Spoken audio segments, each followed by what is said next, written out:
that they're going to make it, you know? I mean, and even with the situation that is at hand, you know, if a black man gets stopped by the police, he automatically thinks something's going to go wrong, you know? And 9 times out of 10, it does go wrong, you know? So we need to understand our thinking is important and it's powerful, and I mean, it's effective and it's powerful because these actions will shape your life and it will chart the course for your destiny. Some people think, I'll never amount to anything. I'm never going to make it. Nothing good ever happens for me. But guess what? It won't. Because as you think, in your heart, so are you.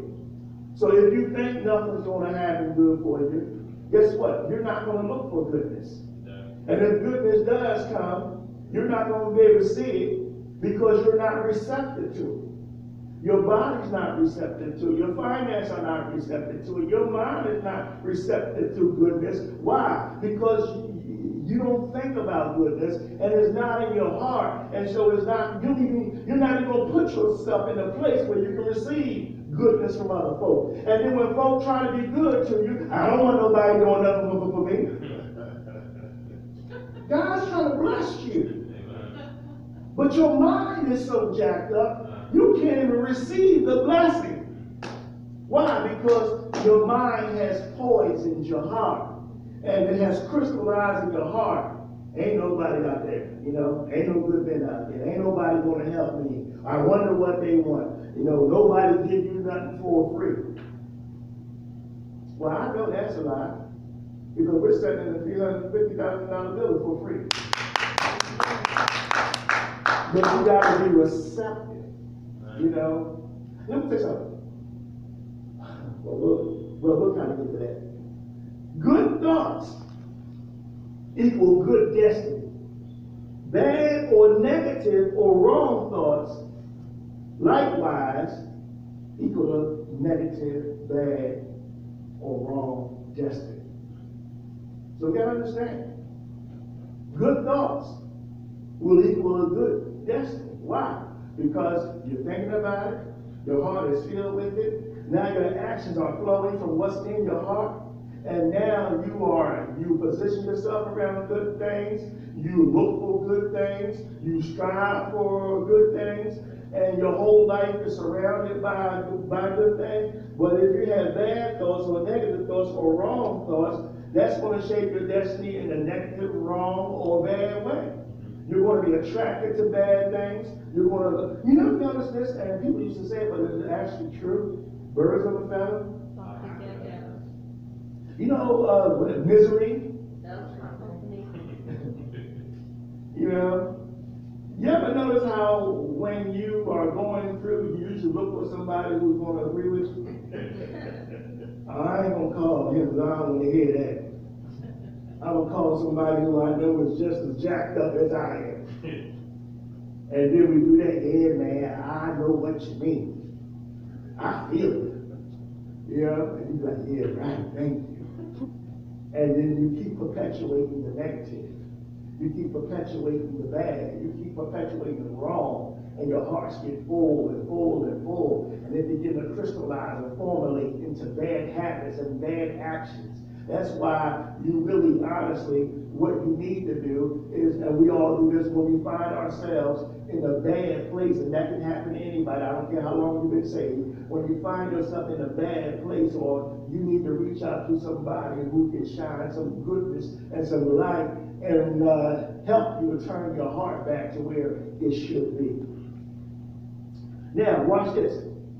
There is a relationship between your thoughts and reality. There's a direct relationship between your thoughts and what is reality. Turn with me to Deuteronomy chapter 30, verse 19. Deuteronomy chapter 30, verse 19. And give a little sip of the joy juice.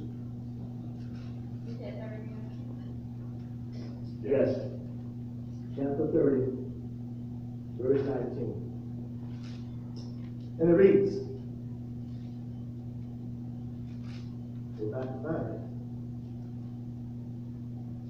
I call heaven and earth as a witness today against you, that I have set before you life and death, blessing and cursing. Therefore, choose life, that both you and your descendants may live, that you may love the Lord your God, that you may obey his voice, and that you may cling to him, for he is your life and the length of your days, and that you may dwell in the land which the Lord swore to your fathers, to Abraham, Isaac, and Jacob, to give them. See, now there is a direct relationship between your thoughts and your reality. God told him, he said, listen here. He says here, I call heaven and earth as witnesses against you. God says, I set before you life and death, blessings and curses. But now watch this. You have to choose. You have to choose. How do we choose? By what we choose to meditate on, think on. Why? Because as a man thinks in his heart, so is he. As you think. God said, the problem is not with me. I set before you life, and I set before you death. I set before you goodness in the world, and I set before you bad in the world. I set before you all the trees you may eat of freely, and I set before you a tree that you better not eat of. The choice is yours. Now, if you're going to allow someone to mess with your thoughts, or society to mess with your thoughts, or the world to mess with your thoughts, guess what? It's going to affect your choice. It's going to affect it. And God said, I set before you this day life and death, blessings and cursing. You know, watch this. Even when we pray against ourselves. What do you mean? We go to God and say, Lord, bless this, or Lord, bless that, or Lord, I pray for this and I pray for that. And then we get up and think completely opposite of what we prayed for.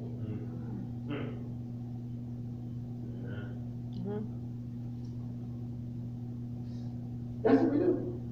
We pray, Lord, let's just say, Lord, I pray that my step get fixed. Let's just use that, you know. Lord, I pray that you would send somebody to fix my step, and Lord, I just pray, Lord, that you would send, you know, the right person to that. And then you get up, and your thinking is, man, I can't find nobody. Wait a minute. You are thinking against the very thing that you're praying for. You know? Or you get up, man, all these contracts are just going to rip you off. You can't trust. Wait a minute, you just asked God what you did not believe that he would do it. I says, Lord, send me a person that will assist me in doing what you have called me to do. And soon something doesn't look right, I begin to say, Lord, or I begin to say, I don't trust this person, or whatever. And God says, wait a minute, you just asked me.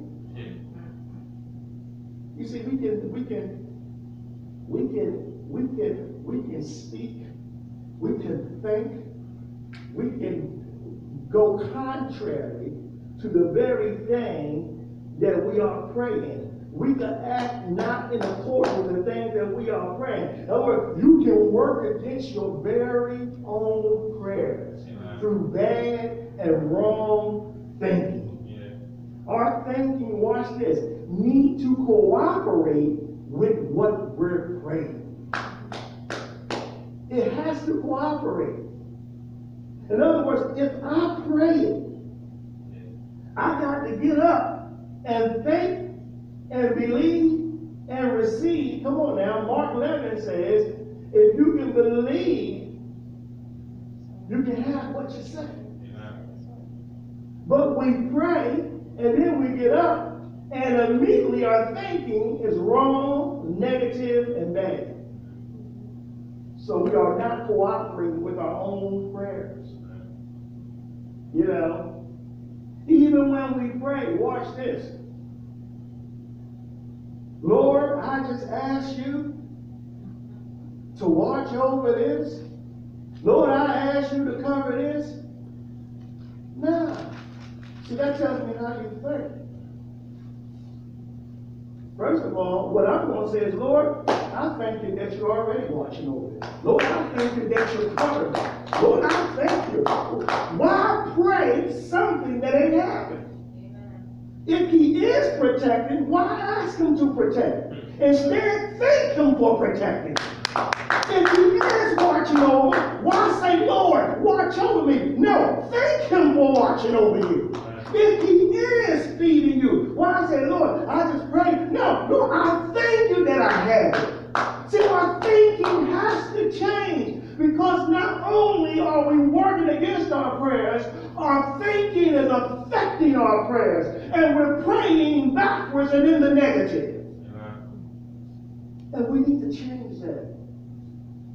No, I ain't got time to be Lord, watch over. No, he is. So, Lord, only thing left for me to do is just to thank you. You know, Lord, I ain't got to ask the Lord to keep me. If he's keeping you, Lord, I thank you for keeping me. Why are we asking God to do what he has already done? And I can tell you why. It's because of your thinking. Your thinking. As a man thinks, comma, in his heart. So in your heart, you saying God hasn't done it if you're asking him to do it.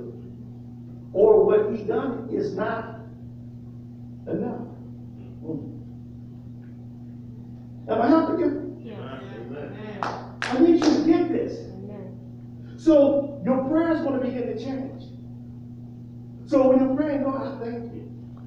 Lord, fill me more with your precious Holy Spirit. Lord, I praise you because you kept my son.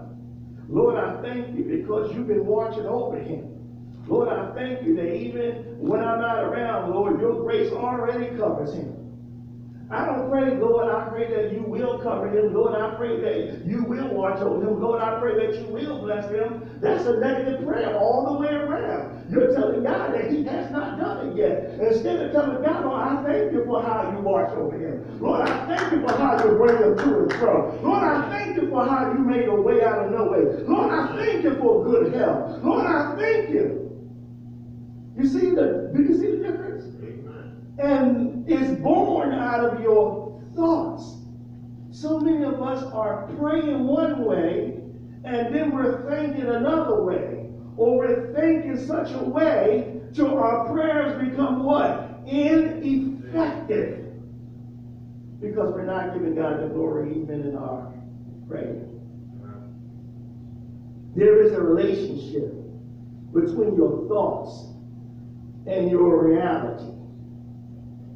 God gave them a choice. I set before you life and death. Blessings